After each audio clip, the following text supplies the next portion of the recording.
Hi there, I'm Jim with First Line Equipment, and today in front of us we have the Elektra lever espresso machine. This one in front of us is the S1C in chrome. It's also available in copper and brass, and also what they call chrome and gold. This is a lever machine. It is piston operated with a spring, so it's not for everyone. However, the benefit on this machine is the wonderful espresso that it does make, and there will be another video segment on the espresso making. Today we're going to go over on what's included with the machine and the initial startup. You have your portafilter, 2-cup and single cup basket. I always suggest using the 2-cup basket because it does make better espresso. We're going to lock that into the group head.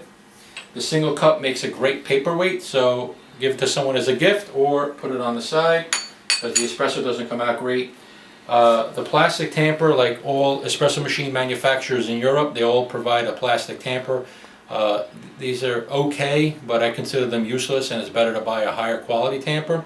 I think there's a conspiracy in Europe between the espresso machine manufacturers and the plastic tamper companies, but this is also included. You'll see the eagle with the nut. This comes off on the nut here, and this does get attached to the top dome, which will be included with the machine, and you'll put the screw in from the bottom or the bolt, and there's also a little washer that goes on the inside, and the best thing to do is to hand screw it. And if you notice, I'm not touching the base of the eagle yet with the dome. Like this, we can avoid scratching there because it will get scratched if you do it the other way. And not included is we have a little wrench to hold the eagle like this, and on the other side I will tighten the bolt to make a nice secure seal and fitting there. And also we have the drip tray, which gets inserted here with its cover. We have a scoop. On the machine will be the cap, the sealing cap, and we also have the steam pipe, which at First Line, or actually the importer's office as well, this will be disconnected from the machine in transit before it gets shipped in transit. And the reason is because when it's on the machine, and you just hand tighten the nut here and bring up the wand, and then we have another wrench which is not included, but just slowly, so don't scratch the chrome, just hold the wand and tighten the nut in an upwards motion like that, clockwise. There's the steam knob, and then also the lever gets inserted on the top of the group head, and this one just gets hand tightened. Don't use any wrenches or pliers, just a nice hand tight fitting there. And at this point you have all the accessories to the machine, including the manual here, which you should read before you operate the machine. You sometimes do get calls that components are missing, some of these components. When you receive the machine, you're going to notice there's a gray Instapack that we place inside the machine so you get less chance of damage. But inside the foam, on pretty much all the Elektra home models, they have little pockets. And in those pockets they put some of these components, and then they put Elektra tape over it. And some customers don't realize that the components are behind the tape. So just look inside carefully where the machine is packed, or outside on the foam, and you will see the components there at the time of this video is taken. To start up the machine, you're going to pour water in through the hole on the top. Of course, the cap is going to be off, and you're going to look at the sight gauge glass. The best operation for this machine is when the sight gauge glass is between 75 and 25% full.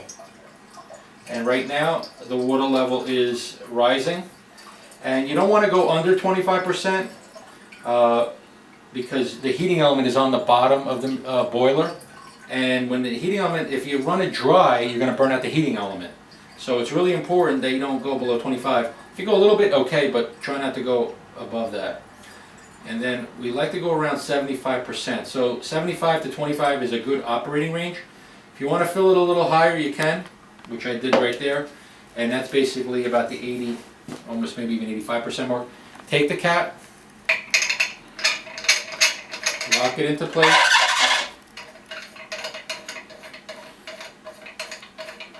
hand tighten it, Okay, doesn't have to be overtime, but a nice firm seal. The steam valve is closed in this position where the protrusions are going front to back, and it's open in this position. Make sure it is closed. Okay, I could touch the machine now because it's cold, but this machine gets very hot. So this machine is not always the best machine to have when you have small children around, in case they touch it. The piston here gets hot as well, and we're going to plug it in. Now at this point we're going to plug it in. I'll put the cap back on here, the dome, and then on this side is your power switch. So when I press it up, the little amber light goes on, and that means it's getting power. And on this side is the heating light.